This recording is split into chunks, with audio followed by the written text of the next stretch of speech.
Oh, good. What's a Sith Lord's favorite candy? I don't know what. The red lifesavers. Not bad.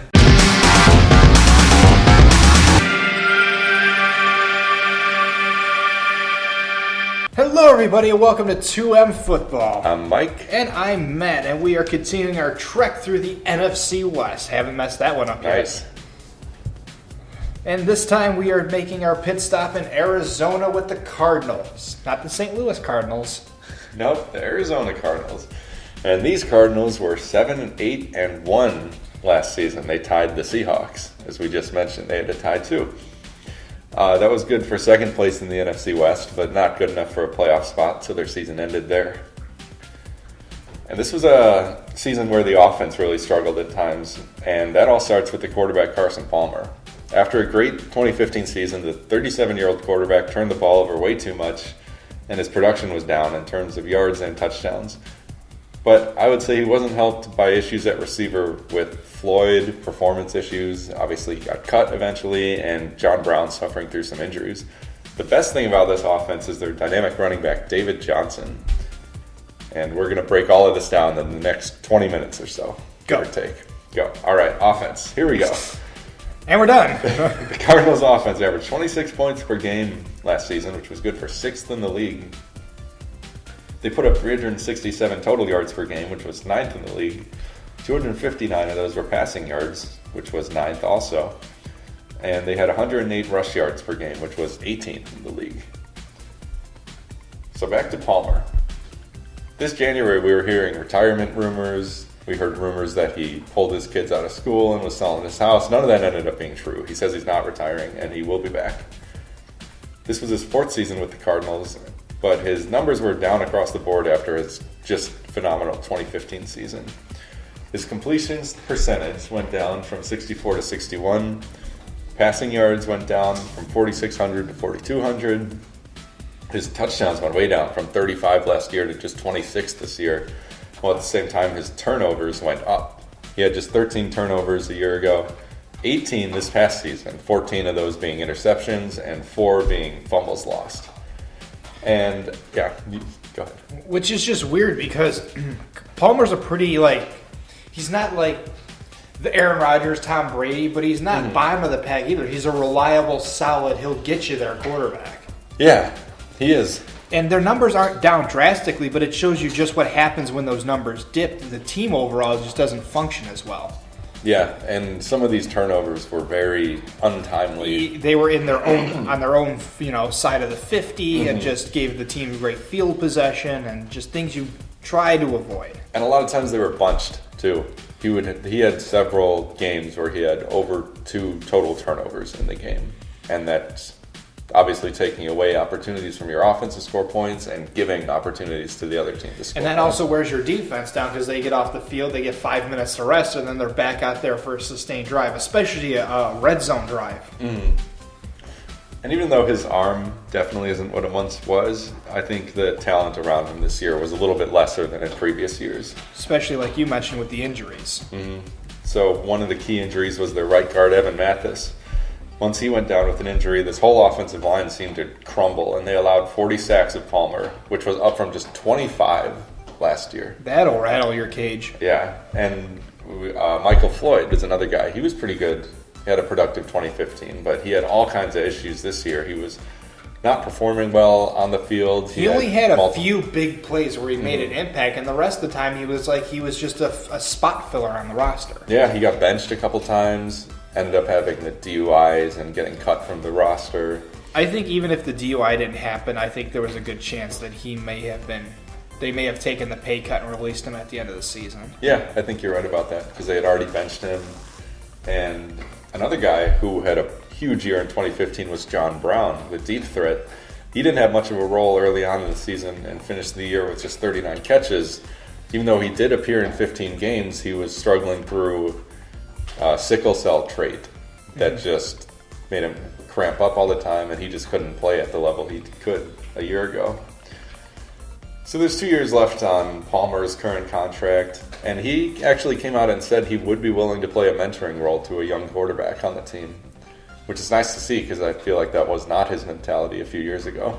Well, and I think he's, excuse me, he's one of the quarterbacks though that realizes, he's 37, which I didn't know. That surprised me. Yeah. But I think he understands, like, this organization, they were great, and then for years, until I would say almost the Bruce Arians, Carson Palmer years, they were just terrible. They couldn't achieve anything. They couldn't get a winning record, and these two have really built this organization up. Bruce Arians is an amazing coach. Mm-hmm. And I think Palmer realizes, like, your legacy doesn't end when you retire. There's more you can always do. Yeah, that's a good point. And I think it is time for the Cardinals to bring in a young quarterback. And start learning these last 2 years under his quarterbacking contract. That doesn't mean they won't keep him on as, like you said, a mentor. And even if they don't keep him on after the next 2 years, I think that's a perfect amount of time for him to help develop a young quarterback. See if they can get back to the playoffs, maybe get to a Super Bowl in the next 2 years, and let Palmer ride off into the sunset after that, while the guy that they've been grooming the past 2 years could now step up. Mm-hmm.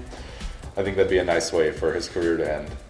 Luckily, behind him in the backfield is arguably the best running back in the league, in David Johnson. This guy, I don't know, what can you say about this guy? He led all NFL running backs in yards from scrimmage this past year with 2,100.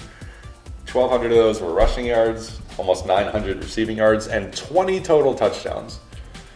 That's freaking insane. It is. That's more than some quarterbacks get in a season. That is very true. It's so impressive. And that's usually like the combination of the top 4 wide receivers on some teams. Mm-hmm. Yeah, 20 touchdowns. It's nuts. This guy's just one of the best, and no real analysis there. David Johnson is phenomenal. Where they might have some issues, though, they're going to have to make a move for his backup because almost every other running back currently on the roster is entering free agency. That includes Andre Ellington, who's 28 years old. He was a starter for a few years and looked pretty good, but he never completed a full season due to injuries. He also never topped 700 rush yards in a single season. So Ellington's a guy who's quick and speedy, but small and injury prone. Even though he's relatively young at 28, I don't necessarily see them bringing him back. They've also got Chris Johnson as a free agent. He's 31 years old. He's the guy we know as CJ2K for that one amazing season he had in 2009 where he actually had over 2,000 rushing yards. He got picked up by the Cardinals in 2015 and started 9 games that year, putting up 814 rushing yards with a 4.2 average. And that was actually the year, he got hurt though towards the end of that year. And that was the year Johnson was drafted, and he really came on strong at the end of the year and took over the starting role. So we'll see if they decide to bring one of these guys back. Also on the roster is Kerwin Williams. He is still under contract, but I don't think he has what it takes to be the primary backup. He's been pretty much a third stringer for his 4 years in the league, and has accumulated 500 rush yards and a 5.6 average over those 4 years. I think they need to grab someone else, though, and there are a ton of running backs on the market in free agency. I feel like this would be a Jamar Charles type offense. Maybe. With Charles, I think he'd want to start wherever he goes, and he definitely wouldn't get that chance here. Looking down the list a little farther, there's guys like Darren McFadden, D'Angelo Williams, guys who know they're going to be a backup. I get where you're going, yeah. Because David Johnson's not going to give up too much work. They just need to have somebody there. To give him a rest. Yeah. Christine Michael's another guy who showed some talent with the Seahawks and the Packers this year, who's used to a backup role. So I think they'll bring in someone else like that rather than re-signing Ellington or Johnson. Unless they feel like they could get more out of them, Mm-hmm. Like sometimes as you enter the offseason, the coaches look at everything and feel like, we still can get a little bit more out of you, so we'll give you one more shot. And Chris Johnson was productive when he had the starting role a couple years ago. So it doesn't necessarily wipe it completely off the table, but I agree that maybe they want to bring in a veteran backup. Mm-hmm. Moving quickly to receiver because we're running short on time already. So, the 33-year-old Larry Fitzgerald is the leader of this receiving corps, and he had his second straight 100-catch season. He had over 1,000 yards and 6 touchdowns. But I would say his age showed a little bit as the season wore on, too. His big plays were way down from last year. And he's another guy who briefly talked about the idea of retiring potentially. I think as long as Palmer plays, Fitzgerald is going to play. I just have a feeling that that's the way this tandem works. Yeah, I can see these guys going out together. Like Fitzgerald has built up a long chemistry with Arians and Palmer, and it's not to say that he wouldn't work well with anyone else. It's just that I don't think he's in the point of his career where he couldn't develop that chemistry with anyone else.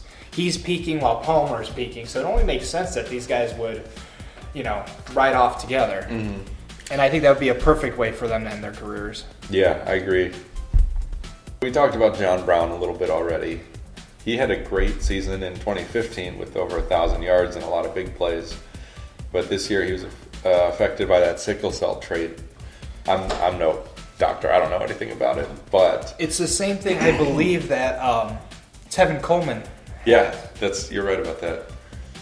But I know, and what surprised me, and I know we're getting a little off track, but, bringing up the sickle cell thing is usually it causes a lot of problems in altitude, which is why a lot of people were worried when Atlanta went to Mile High in Denver, right?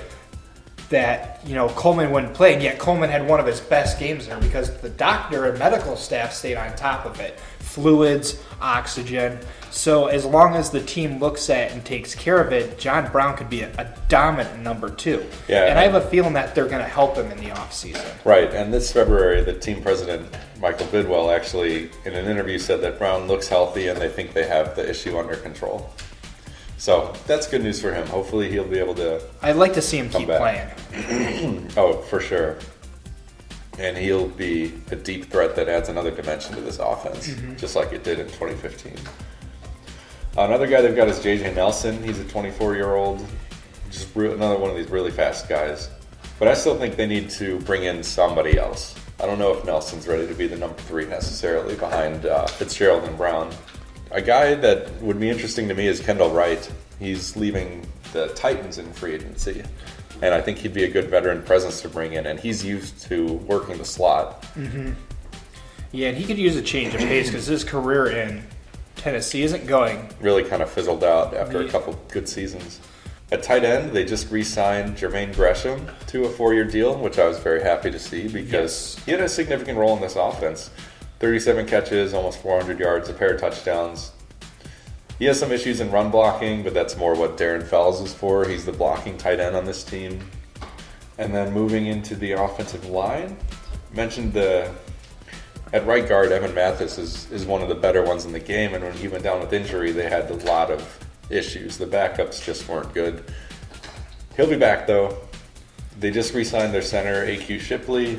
I think this offense is going to be in pretty good shape for 2017. The only weird thing, and this is something weird to talk about, is I believe they released their kicker, too. Oh, yeah, Chandler Catanzaro. So they're going to be looking in the market for a kicker, if they haven't already picked one up. Not sure about that. But it was just weird to see because it looked like he struggled at the beginning, but he got better as the season went along. Yeah. And then just to see them let him go after all that work. And I think in his career overall, he's been pretty good. I don't know. This isn't a market for kickers, really, so it's kind of weird. And he got picked up immediately by the Jets, I think I saw. Yeah. So it's interesting.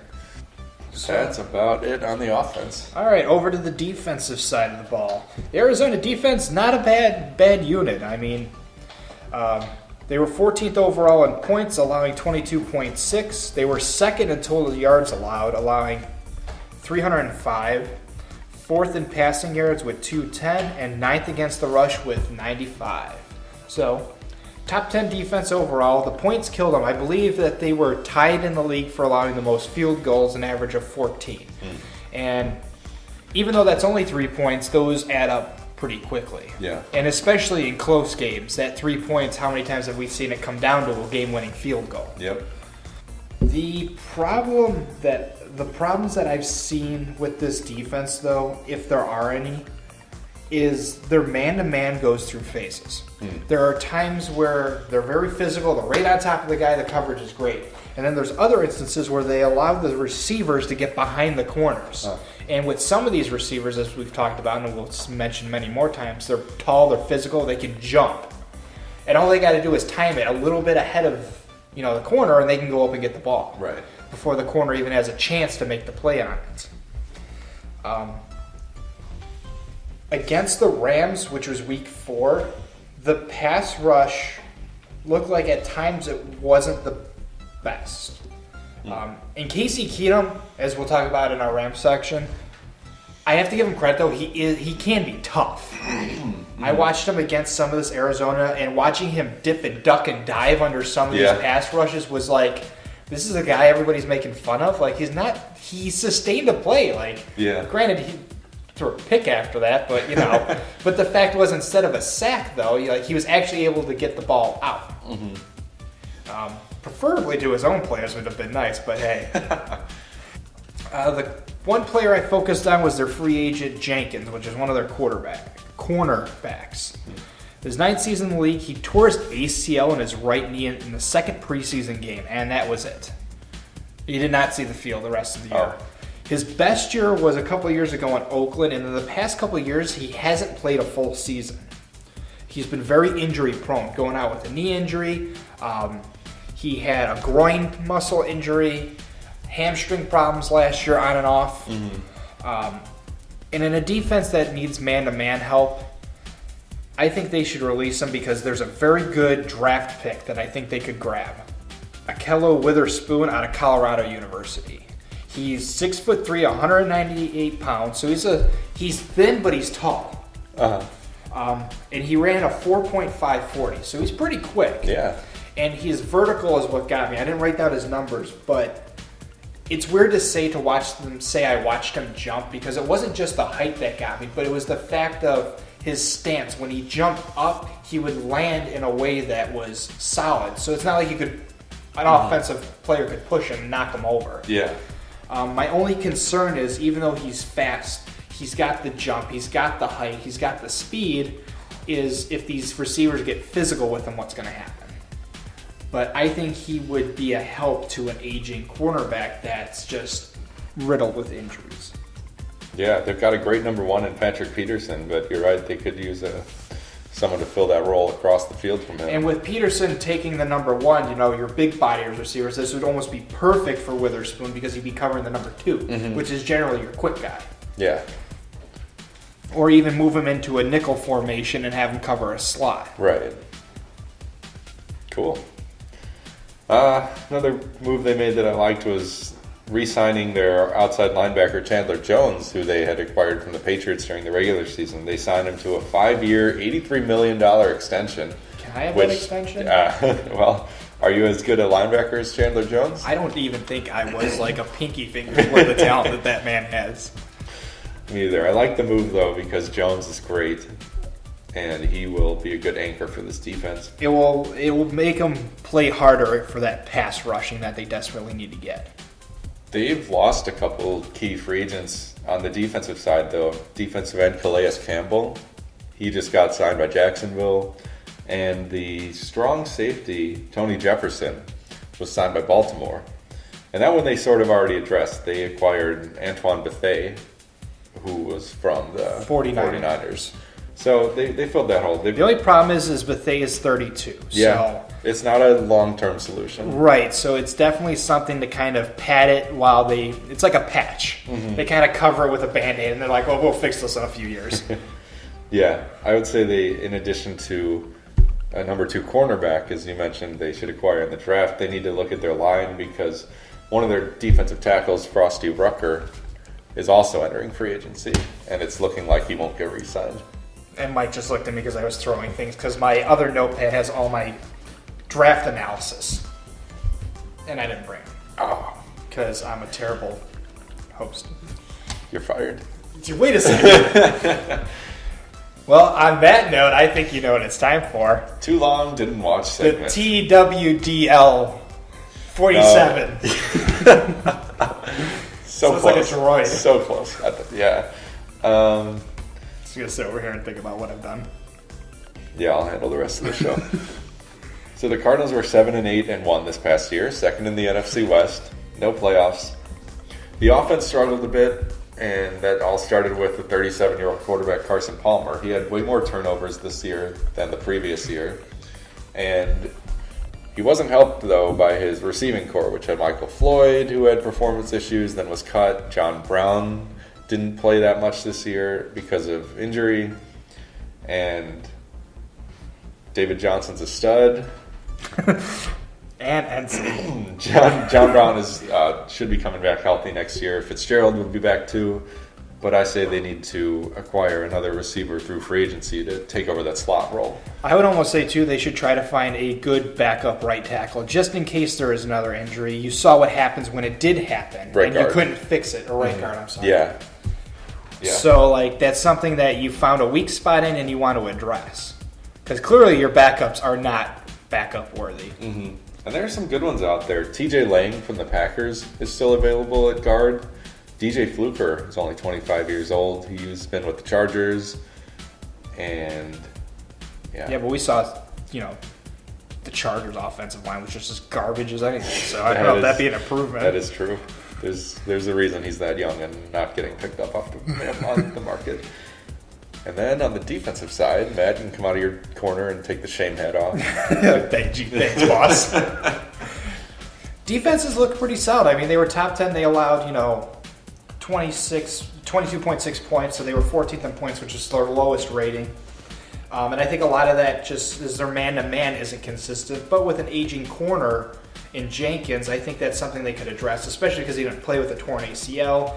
9 seasons in, that's an injury that you have to really, really watch if you re-sign someone, because if they weren't playing as well before and now a major injury like this happens, it's asking for trouble. Mm-hmm. The draft, from what I've seen, is very cornerback and safety heavy, so it's the perfect time. And a lot of analysts are saying that it sucks to be a cornerback in free agency because the draft is so good. You could, take a chance of grooming somebody, or you could pay the big bucks because you know what you're getting, or you hope you know what you're getting.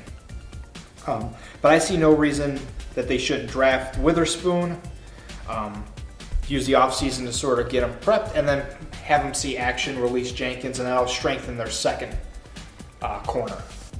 They are capable of creating turnovers. I just think they got to work a little harder on it. And a lot of that has to do with the turnovers from Palmer. Mm-hmm. And I do believe he'll be able to cut down on those next year with the bolstered group of offensive talent around him. Exactly. I see no reason why it won't. David Johnson will continue to be a stud, and they'll rival Seattle next year. I have pretty confidence in saying that they're going to be a contender with Seattle. Yeah, I agree. With that wraps up number 2 of the AFC West. So we're halfway through at this point. Woo-woo! Nice. Thank you guys all for being a part of this. We hope you enjoyed it. If you liked what you heard, give us a like. We could really use those. And click that subscribe button to join our many subscribers and staying up to date with our content. If you have any questions, comments, or concerns, our email is below, so feel free to hit us up with anything and everything. Check us out on Twitter. At 2M_football. The underscore is crucial, otherwise you'll find some soccer dude. Yep. And you can join his 4 followers, though. Yes. Give him some love, too. We'll give him a shout-out. Yeah. And see us next week, or next episode with the Rams. The Rams. The Rams of Los Angeles. Yep. See you guys next time. Take care, everybody.